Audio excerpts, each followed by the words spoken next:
Muito bem, meus queridos. Hoje, então, celebramos a solenidade da Ascensão do Senhor. E é bonito ver como a igreja, de maneira pedagógica, através da sua liturgia, nos ensina a caminhar, não é? A participar. Ela quer nos induzir para que a gente tenha as experiências que nos fazem conectar com a mesma ação dos apóstolos, com seus sentimentos, com as suas esperanças. Nós estamos nessa caminhada da Páscoa e nós vemos que a igreja quer que a gente faça a mesma caminhada dos apóstolos. Jesus ressuscita, 40 dias depois ele ascende aos céus, 9 dias depois, no 50º dia depois da Páscoa, vem o Espírito Santo, e neste período do tempo pascal, a igreja nos dá, através da liturgia da palavra, momentos para nós refletirmos. Na primeira parte, sobre a própria ressurreição, depois a promessa do Cristo que enviaria, quando ele partisse, o Espírito Santo, para que não nos deixássemos sós, para que não fôssemos órfãos, e para nos revelar, ou melhor dizer, para nos esclarecer, ou fazer com que compreendamos aquilo que o próprio Cristo ensinou na sua vida, não é? Nos revelar esta verdade, abrir os nossos olhos a esse entendimento. A segunda leitura de hoje, São Paulo nos ensina a pedir essa luz, essa sabedoria, para que a gente possa reconhecer essa herança que nos foi dada, que é a vida eterna, uma vida escondida em Deus. Toda essa celebração dessa solenidade da Ascensão do Senhor também é um grande ensinamento para nós, para que a gente possa ter um objetivo da nossa vida, que é o seguimento do nosso Senhor Jesus Cristo, para além dessa vida, para a vida eterna, não é? Quando Jesus sobe aos céus, os seus discípulos ficam ali observando, não é? Meio que parados. Provavelmente estavam estupefatos por tudo aquilo que acontecera com eles, não é?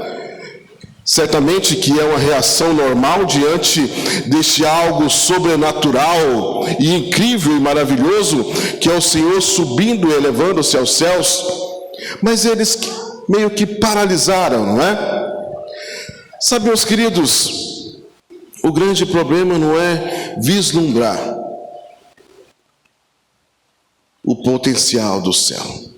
O grande problema não é estarmos com os nossos olhos fixos nas coisas de Deus, nas coisas excelsas. Isso até é um bem, não é? O problema é nós paralisarmos, ficarmos parados e não levarmos essa ação de Deus em nós para a nossa vida, para o nosso cotidiano, para as realidades que nos cercam. Por isso que os anjos, aqueles homens de brancos, dizem aos apóstolos, aos discípulos: por que estáis aí parados? É como se eles dissessem: olha, retornem para as suas vidas, para a missão que o Senhor lhes deu, lhes confiou. E essa palavra também é para todos nós, não é? Temos que ter os nossos olhos fixos em Jesus Cristo. Temos que ter esse objetivo, que é a nossa salvação, que é uma vida em Deus, que é um dia chegarmos aonde o Cristo está, que é um dia alcançarmos a vida eterna. Mas para isso, nessa nossa realidade, nós temos que vivenciá-la, testemunhá-la, como nos diz o Evangelho de hoje, não é? Lá no finalzinho do livro de Mateus: ide por todo o mundo, por toda a terra, para testemunhar para fazer discípulos meus todos os povos. Poderíamos pensar, mas essa missão era dos apóstolos. Não, meus queridos, também é nossa, não é? Com a nossa vida a gente alcançar aquelas pessoas que nos cercam, para a gente proclamar esse Deus que é Pai, que é Filho, que é Espírito Santo, para aqueles que nos tocam, onde a nossa voz tem alcance, onde o nosso testemunho é vislumbrado, na nossa casa, na nossa família, no nosso trabalho. Em todos esses lugares nós podemos proclamar a palavra com a nossa vida, nós podemos testemunhar Jesus Cristo, nós podemos fazer discípulos. Deus nos confiou também essa missão. E sabe que eu gosto de me repetir nisso, muito mais que palavras, precisamos testemunhar Cristo com a nossa vida, com os nossos exemplos, não é? Com os nossos exemplos. E esses falam muito mais do que um amontoado de palavras que podemos proclamar. A nossa vida marcam histórias, a nossa vida, o nosso testemunho marcam gerações. As nossas palavras podem, por vezes, entrar no ouvido e sair pelo outro, sim ou não? Mas o nosso exemplo, o nosso testemunho vão ficar no imaginário dos nossos filhos, daquelas pessoas que estão próximas a nós, como aquele exemplo bom, não é, de nossos avós ou das nossas mães e pais que partiram e ficam sempre no nosso imaginário. Olha como eles eram bons, às vezes sistemáticos, não é? Deixaram marcas em nós. Como meu pai, ou minha mãe, ou minha avó, ou meu avô gostavam das coisas certinhas, como eles eram honestos, dignos. Essas coisas marcam e ficam, não é, na nossa vida. Então é essa marca que nós devemos também deixar como testemunho para os nossos filhos. Que sejamos essas pessoas que, quando partirmos, fique no coração daqueles que estão próximos esta mensagem. Olha, como ele era sistemático, era bom, era generoso. Olha que grande graça não vai ser isso, não é? E sabe que é nisso que realmente se exprime e se imprime nessa terra o reino de Deus. Aqueles discípulos, quando estavam com Jesus, já ressuscitado, antes de ele subir aos céus, o questionam, não é? Senhor, será agora que o Senhor implantará o reino dos céus aqui? O reino de Israel? Claro que eles ainda pensavam, com aquela visão que eles tinham, que o Senhor Jesus viria como um general, como um grande rei, né, político e militarmente, para implantar ali aquele reino perdido de Davi. Mas Jesus veio implantar um reino que é diferente, não é?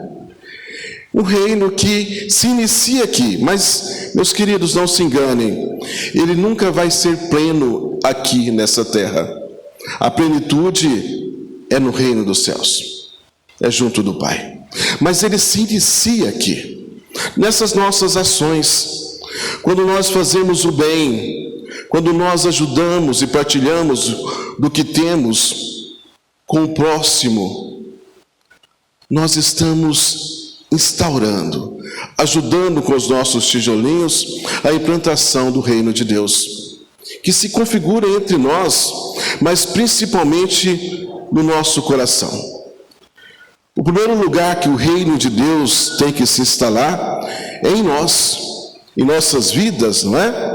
Ao passo que nós cremos, ao passo que nós temos fé que Jesus é o Rei, que Jesus é aquele que pode mudar e restaurar as nossas vidas, porque se nem nós conseguimos crer, como é que nós vamos instaurar um reino daquele que nem nós acreditamos?